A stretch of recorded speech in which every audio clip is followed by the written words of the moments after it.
Atomic batteries to power. Turbines to speed. Roger. Ready to move out. You ever dance with the devil in the pale moonlight? This town needs an enema. Riddle me this, riddle me that. Who's afraid of the big black bat?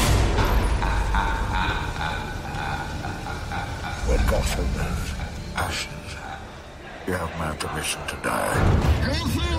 This is your liberation. My mother warned me about getting into cars with strange men. This isn't a car. 20 years in Gotham. How many good guys are left? How many stayed that way?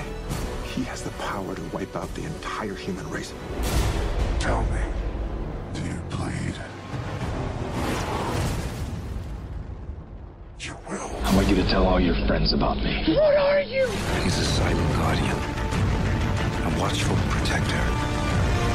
In the dark night. I'm Batman. Let the games begin.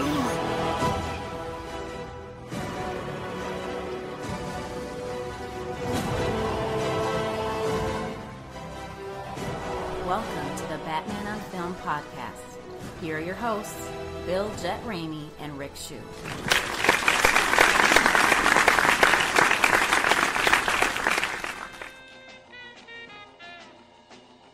Hey now, thanks for listening to the Batman on Film podcast. BOF is the sponsor and a proud member of the Batman Podcast Network. Check out all the shows at batmanpodcastnetwork.com. Actually got a few new members. That's it. Awesome. Yeah. Yeah. A couple more added on. I am your host, as well as the founder of this here website, Batman on Film, Bill Jett Ramey. And Rick, as always, Batman on Film, authoritative, definitive, the goddamn original. Damn it. With me today is my co-host, Rick Shew. Rick, good morning. How are you, man? I'm good. I'm really good. You got some coffee going here and ready to chat a little Batman. You know, Bill, I'm having pretty major surgery next Thursday. Yes, yes, you are. Aside from, I'll do a little plug here. Later today, we are recording our third Batman on Film sub Star Wars podcast, and we're going to talk about the last Jedi trailer, Celebration, etc., which is actually still going on in real time, but that's okay. We will talk about what has unfolded so far. But my point of bringing all this up is this may be my last show for a couple of weeks, and so I'm sure going to miss everybody. So I appreciate you squeezing me in this morning just so I could at least reach out to our listeners and have a little quick chat about the Batman. Yeah, we wanted to do a quick show this morning. That's why we don't have Justin and Ryan with us today. And, in fact, Justin's going to be on the Star Wars show, right? Ryan is going to be on the Star Wars show. That's right. Ryan's going to be on the Star Wars show. Justin is out of pocket. He's really involved with his church in Northern California, and obviously this is Easter weekend. So he is, as he says so eloquently, he's bananas right now. Okay. Bananas. Yeah, we're not leaving them out. We just wanted to get a quick Batman show in. And a couple things to talk about.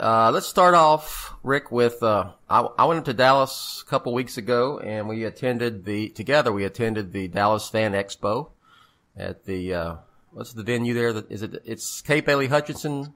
Yeah, her convention center just right outside of downtown. Used to be Dallas Convention Center, right? It did. Yeah, okay. And let me tell you what, man, it was we had a pretty good time. We got kind of old there. We're ready to get the hell out of there at a certain point, but and to make sure that we're clear on that, we're not saying that we needed to get away from the people because it's just people in general. Like, we're just old and grouchy these days, and just crowds are not fun. Yes, that's right. That's correct. I don't like standing in line. I don't like being shoulder to shoulder. Yes. Just can't do it. Yeah, can't do it. I'm already get off the line guy, and you're close. You're slowly, but surely getting there to join me. Well, and I have a lot of flexibility with my career in terms of when I work and where I go, and so a lot in my day-to-day life is if I go to the grocery store, I'm going to the grocery store at 10 a.m. on a Wednesday, right, or 3 o'clock on Thursday or whatever. I don't get in weekend grocery store crowds. I don't go to the mall on the week. You know what I'm saying? So I'm really out of touch with that, and so you throw me back in that world that most people exist in, and I hate it. It's too many. I'm claustrophobic. Yeah. But it was for like 3 hours. It was a solid good time. Speaking of claustrophobic, that was a very packed and well attended convention. I was really surprised how many people showed up for that thing. It's a good Comic-Con. It really is. Dallas is the 8th largest city in the U.S. I think that's still correct. But anyway, so it's not like, oh, we're blown away. There was a lot of people. It was just the amount of fandom that was there. You think in your head, you're only going to see something like this in San Diego. Mm-hmm. Right? But no, this was the real deal. I mean, it was legit. Yeah. I mean, the walking the floor of the convention center reminded me a lot of San Diego, just the number of people. And that's what really surprised me. Now it wasn't as big as, San Diego Comic-Con International is, and they don't have the, number of vendors. They don't have the movie stuff like that's presented at Comic-Con and also at WonderCon, which is, if you know the con deal, WonderCon is a sister con of, San Diego Comic-Con. But, yeah, a lot of people there, a lot of, I don't know, what do you call it? They are celebrities, right, Rick? Well, I mean, look, you had Mark Hamill there. Yeah. That was right? that was the headline. Yeah, I mean, yeah, and you had Adam West and Burt Ward were there. Yeah. Yep. You had, and I should know this, so I should have my Star Wars fandom card taken from me, but the gentleman he's a comedian also, he plays K2SO in Rogue One. And he was there. Alan something. He's great. He's a fantastic talent. And then what's the gentleman's name that plays the Penguin, plays Oswald in Gotham? Robin something? Yeah. I think his name's actually Robin, right? His name is Robin. And by the way, he's the only redeeming thing about that show. I can't stand it, but Robin, I do. Yeah, Robin. I like his Penguin a lot. Robin Lord Taylor. Yeah, he was there. And actually, I have a friend that is that lives in Brooklyn. And her and the two of them are really good friends. And she's like, he's just the coolest guy. Yeah. And this, so that's cool I know somebody that's good friends with him so it's good to see good people do well in that industry, and he seemed real nice. So it was great. We walked around and we talked to a lot of fans. We did our experiment where we wanted to make a video, which by the way is going to be released. Justin is doing all the editing and everything for it. He's just really swamped right now with the aforementioned duties of his church. But we were able to get up at least one clip with the wonderful Gayle Simone, and that was great. So, Bill, why don't we talk about that? Because I would call that an interview. I mean, it was a legitimate, mic and face, back to you, back to her, 2 or 3 questions. She was very kind to let us do that, and she talk to us about Batgirl. Yes. Right? So yeah. it was awesome. She had a great run on Batgirl. It's the writer, and just wanted to ask her what she thought about the announcement that there would be a Batgirl live action film, and Joss Whedon was going to write, direct, and produce it. And she seemed to be very excited with that prospect. And what, like she said, Rick, it was like, and I want to get to the second part, what she said with you, because it's kind of your alley, but she said that, it's just very good that we're at a period now that no one blinks an eye that there's going to be a Batgirl movie, Yeah. And that was a cool statement. Yeah. And it's not like, you can't have a female lead in an action film, but no, we're past that. Now we got Wonder Woman coming out in June. That's kind of, I know you had you've had some action films that starred women before, but we're really getting into it. This would be with Wonder Woman, it's probably the first, you had Elektra, but that didn't do very well. There have been some, but now it needs to be normal. Yeah. Where I want it to be at a point where if it's a female lead or a male lead, it doesn't register. Yeah. It's just because they're both so commonplace, and that's how it should be. And you have to give a lot of credit to Kathleen Kennedy with Star Wars, for instance. Mm-hmm. She's been doing a great job ever since they took over Lucasfilm with putting, The Force Awakens was the comeback movie for Star Wars, and the lead is a female. Same thing with Rogue One. And then now we're getting into where some of these characters that we've loved that have been around for 70, 80 years are able to come to life on screen, like Wonder Woman and Batgirl. So it's a good time, because let me tell you something. Men, we have screwed things up enough. It's time for women to slap us around a little bit and make great movies, do great things, maybe even one day, I don't know, lead the country. Yes. Sounds novel. So, yeah. So that was a great comment. Man, this is gonna turn into a Left Shoe Politics podcast quick if I'm not careful.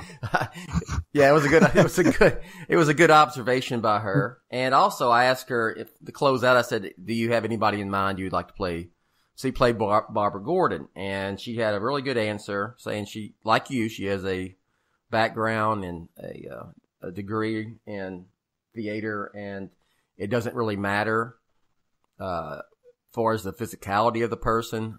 You want to act her first, and you can do things, camera angles, and all sorts of stuff. It was a good answer, and I don't mean to pounce on it, because she's delightful, and she's a talent, and it was very sweet of her to allow us to interview her on camera. Yes. That particular answer is why a lot of people are annoyed with actors. There's it's one of those things where, like, I wanted to push back a little bit and say, ma'am, I respect you a lot, but at the same time, you can still just tell us who you would love to see in the role. Like, tell us who you think could have the embodiment of Barbara Gordon. Well, and her larger point was sound. What she was saying, and I know is just, hey, we don't have to cast someone just by virtue of their appearance.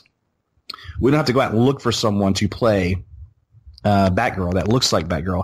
It's just if they can embody her in terms of her demeanor and her, the look in their eyes and things that are performance based.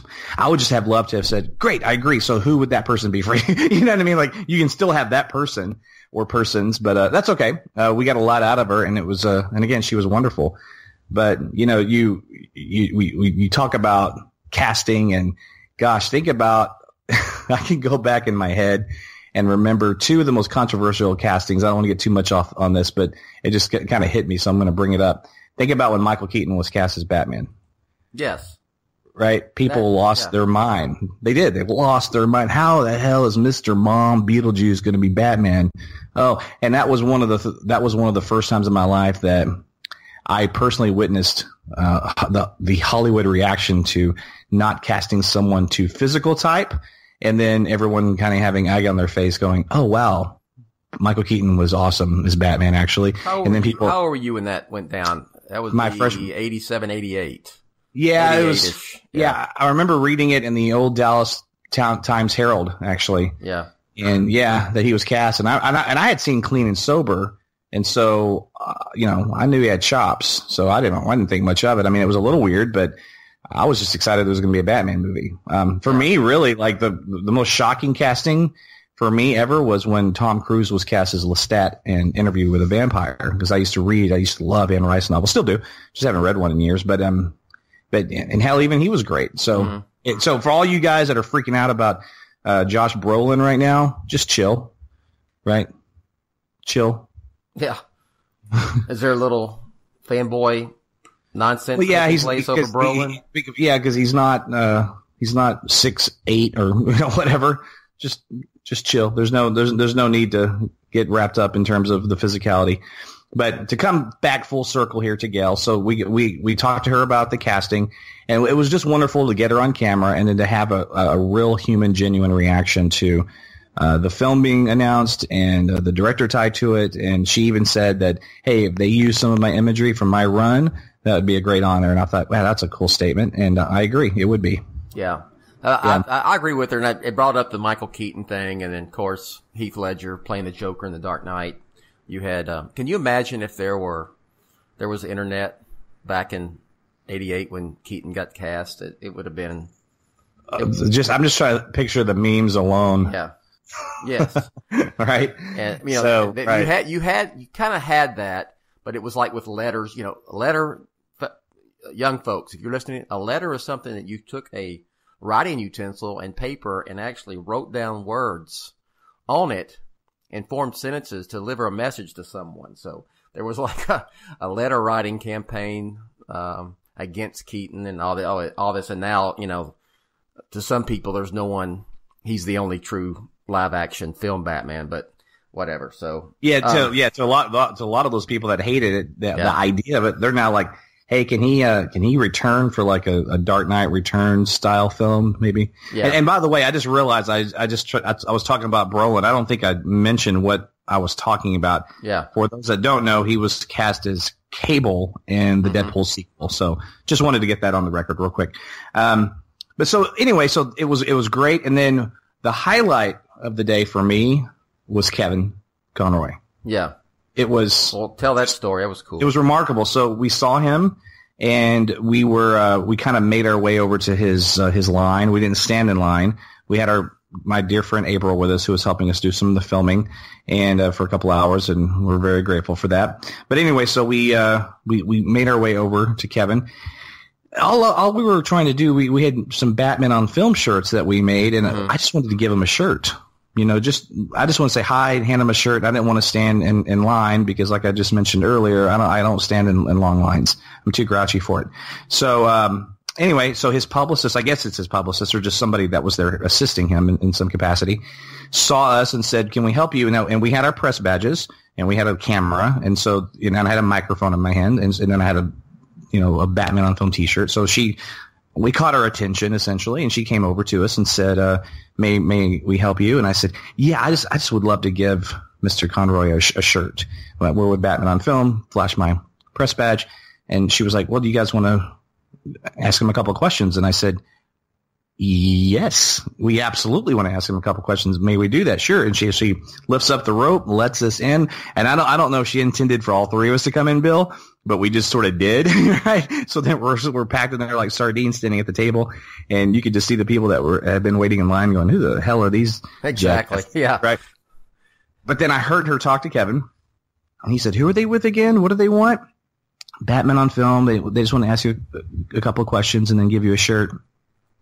He's okay, give me a minute.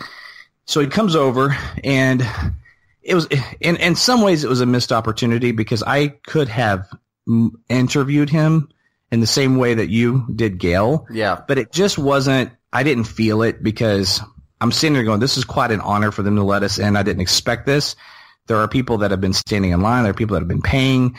I'm going to just tell him that we love him, thank him for his contribution to Batman, to his marvelous voice, and to give him a shirt. And that's basically what I did. And I shook his hand, told him how to so many of us, he's the definitive Batman voice. And to many of you guys, he is. Like, you know, people, it's funny when you do like an online poll, who's your favorite Batman? Keaton, Bell, Affleck, whatever. And inevitably there's 20% of people chime in and say, Conroy, you know, like, he wasn't even an option, and we're talking live action, but that just sort of solidifies the passion people have for him. And so I thanked him, shook his hand, and then gave him a shirt. And this was the coolest part. He stands back and he says, Batman on film. He smiles really, really big, and he holds up the shirt, and we were able to get that as a picture, which is amazing. And hopefully he wears the shirt, and we were able to get him on camera. We haven't seen that footage yet. I don't know how that turned out, audio-wise and all that good stuff, but there's certainly something there. But it was just a real treat. I remember when we stepped out, I said, we could leave now, as far as I'm concerned. I mean, it's all downhill from there. That was freaking awesome. It was really cool of the lady to let us come in. It was even cooler of him to step away from his fans that had been standing in line to talk to us. And I just didn't want to look like a jackass and take advantage of that and start asking a bunch of questions. Like, I just wanted to shake his hand, thank him, give him a shirt, and get the hell out of there. Out of respect for the line. And, you know, we're not that kind of, we're not at TMZ, you know. So that was a real treat, man. He's a hell of a nice guy. Yeah, he's a sweet man. Just to let you know, I got that picture printed, and I hung it in my office of him holding up the Batman on film T-shirt. So. That's the coolest. I mean, and the logo is so pronounced on that shirt. Yeah. So he's holding up a Batman on film shirt. It's not mistakenly anything else. And it says Batman on film on it. and maybe you can change it later and put the goddamn original. Maybe that's the yes. Maybe that's the new get that updated. the new tag. Yeah. So then we walked around and we talked to a lot of the really fun, interesting folks that were in costume, cosplay, and whatnot, and had some fun interviews. We don't know how those turned out yet from a technical standpoint because we had some mic issues, unfortunately. But I think there's going to be enough stuff in there to have a really fun 2, 3, maybe even 4-minute video, and then we were, I was really determined to get Mark Hamill on camera, and then I realized that in order to even attempt to pull that off, which it was still in the realm of possibility, unlikely, I had a contact from his show from Pop Culture Quest, and I had an email exchange and everything. And so when I was touting, I'm going to get him on camera via Twitter and everything, I was being quasi hyperbolic and just kind of just being fun. But I did have a genuine contact, and I was really going to try. And I'm like, I think I have a 20% chance. I'll take a 20% chance. So the gentleman just was MIA. When I got there and asked for him, they're like, yeah, we know who he is. I don't know where he's at. I don't even know he's here. And I was like, oh, great, one of those things. So the next step would have been to stand in line to meet Hamill, which would have been an afternoon in itself, plus spending total cluster F.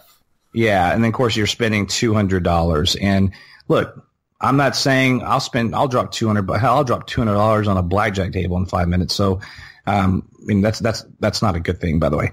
I'm not bragging about that. I'm just saying that I'll spend $200 for something that's worthwhile, and I would love to meet Mark and everything, but I wasn't going to spend $200. I'm 20 years past paying money to meet a celebrity. I can't do it. I just can't do it.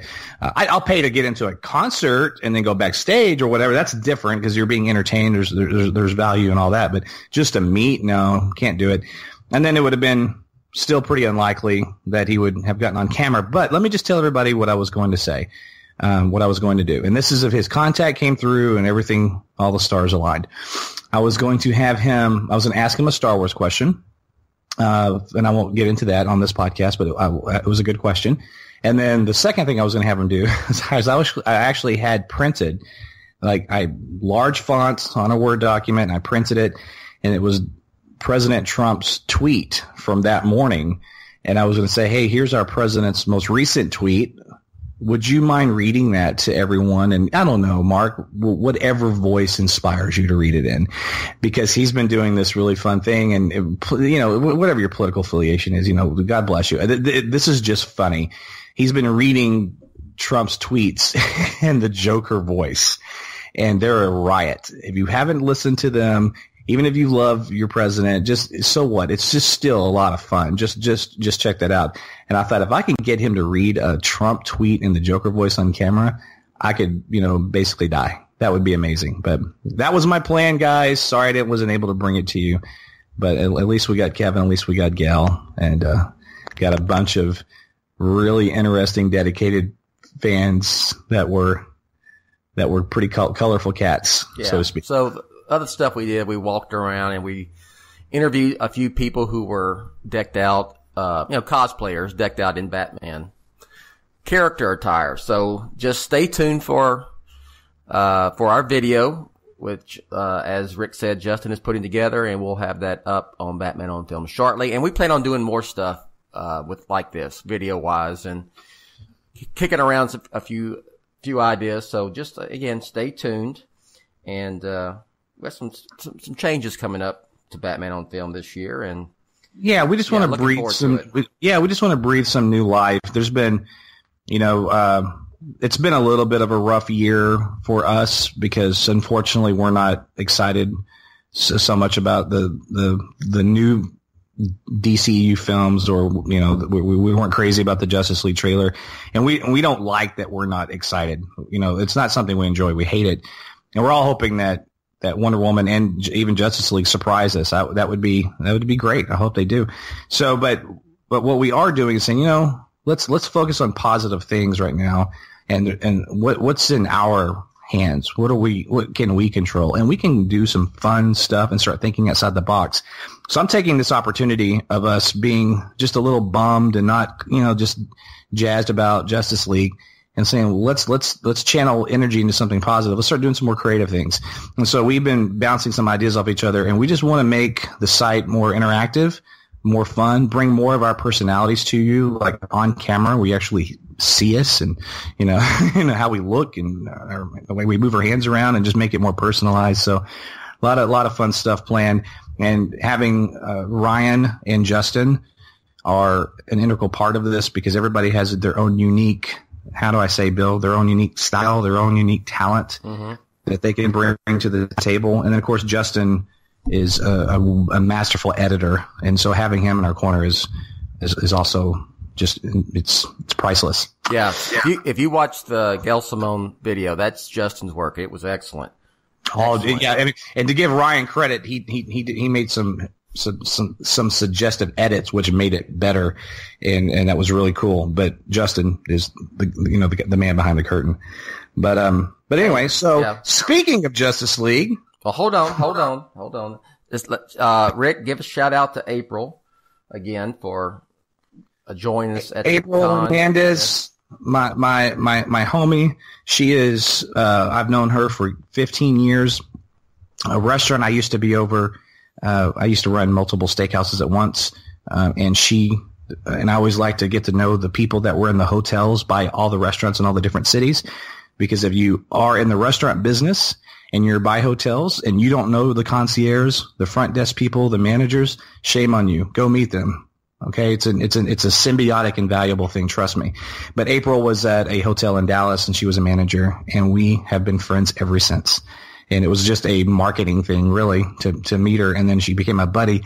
And then one day she's telling me how much she loved Batman. I thought, it's not that I didn't believe her. I just thought, oh, she's probably she likes the TV show or whatever. No, this girl knows Batman. I mean, she had Batman tattoos, 500 comic books, films. I mean, she is a walking Batman encyclopedia. And so, love her to death. And that's my shout out to April. And I hope you're listening.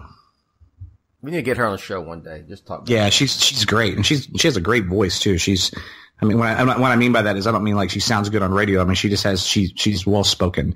She can translate her passion into words. It's awesome. So anyway, yeah, we left the con. We went to your bar, participate with some drinking endeavors, and plug your bar again. Nickel and Rye, we did. It's a great spot.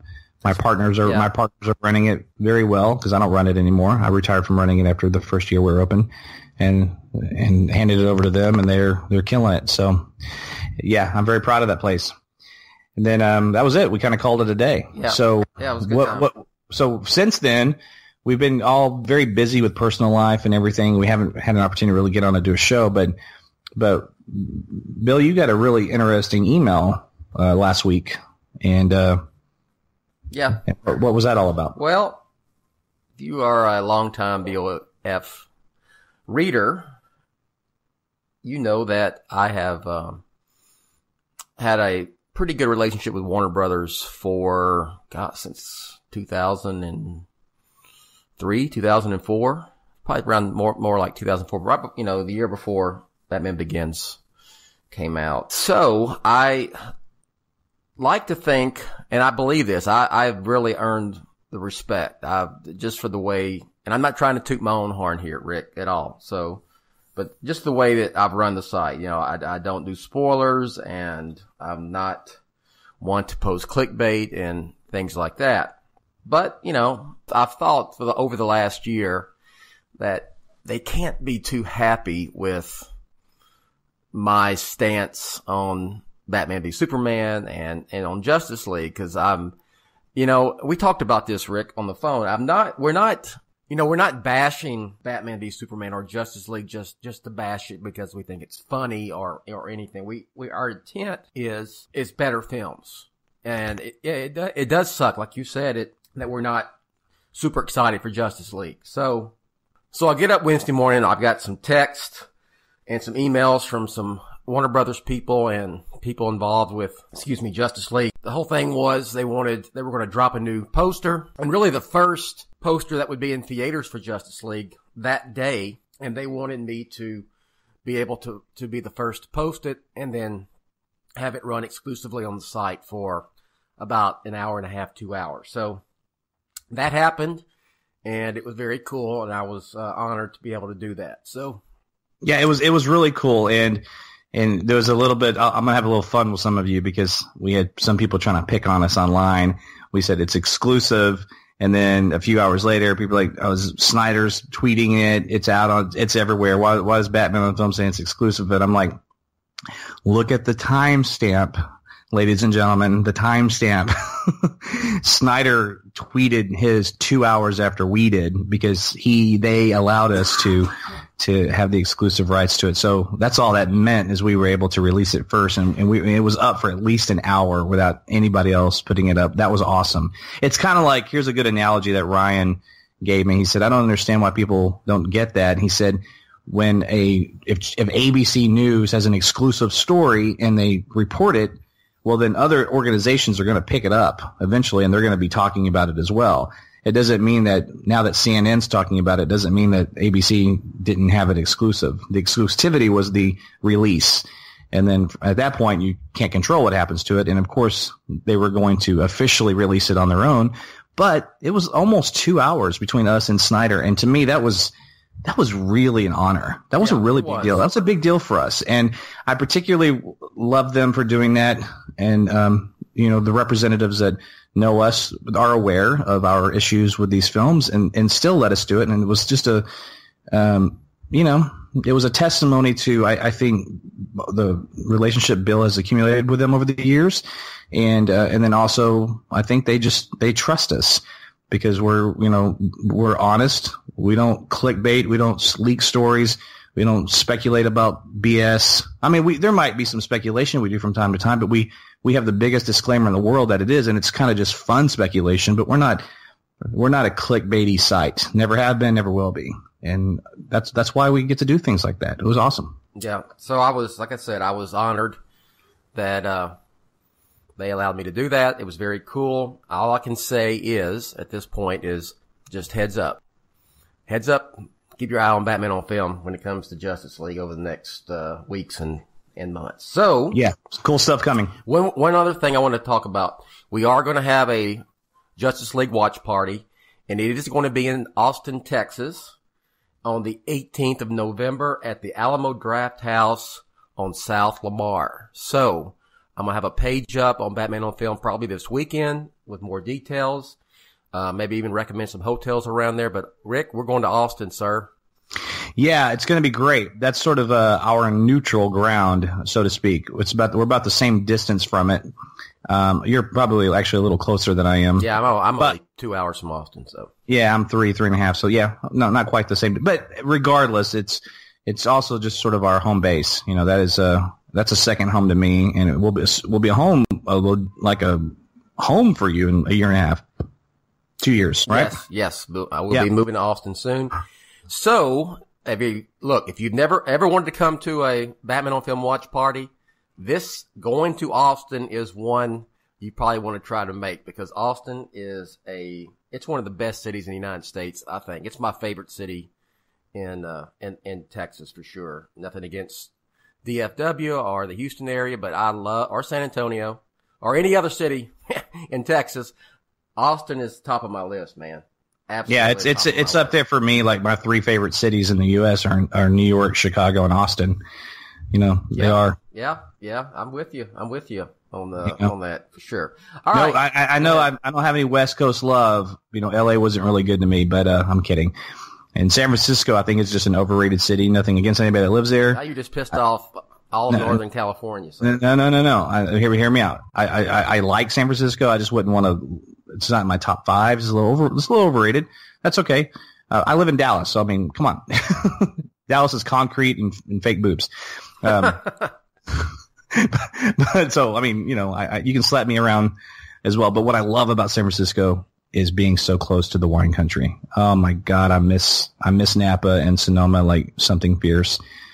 post-kids, we're not getting out there like we used to. But that's a whole conversation for another day. But we have the Justice League watch party in Austin, and then we still also have the Wonder Woman watch party that's coming up here in Dallas, and actually technically Plano, Texas. 20 miles north of downtown Dallas, right off the Dallas Tollway. It is about as easy to get to as anything. And one exit, you're there. Justin's coming in for that. He is. Justin's coming in for that. I'm going to get the guest room ready for him. We have never met in person, and he is. Well, it seems weird to say that, but we've never met in person. We've had this business relationship now for the better part of, I don't know, a year and a half. Yeah. And I'm going to shake his hand and take his luggage and walk him up to our guest room. So it's like that's going to be a trip. Like, nice to see you in person. Here's a hug. Yeah. Come into the house. Go put your underwear in the drawer. Make yourself at home. Yeah. Wonder Woman watch party in Plano, Texas on the 3rd of June. And then Justice League watch party in Austin, Texas, Alamo Draft House on South Lamar. That'll be on the 18th of November. All right, Rick, anything you want to plug real quick before we get out of here? Well, it's kind of a weird plug because these will actually probably be posted simultaneously. But if you like Star Wars, we are about to record here in about an hour and a half. I'm going to have Zaki, Hassan, Ryan, and I think it may just be us, which is kind of a bummer. But anyway, we're going to talk about the Last Jedi trailer and break that down. And then in terms of the Batman stuff, we just mentioned everything that we're up to. I'm going to be out of pocket for a couple of weeks with my spinal fusion on Thursday. And so I'll miss you guys, but I'll be back in action soon enough. Thank you for your support. Thanks for everything, and I hope everybody's having a great weekend. All right. Announcer Rachel will take us out, and bye for now. Hey now. You've been listening to the Batman on Film podcast, a proud member and the sponsor of the Batman Podcast Network, batmanpodcastnetwork.com.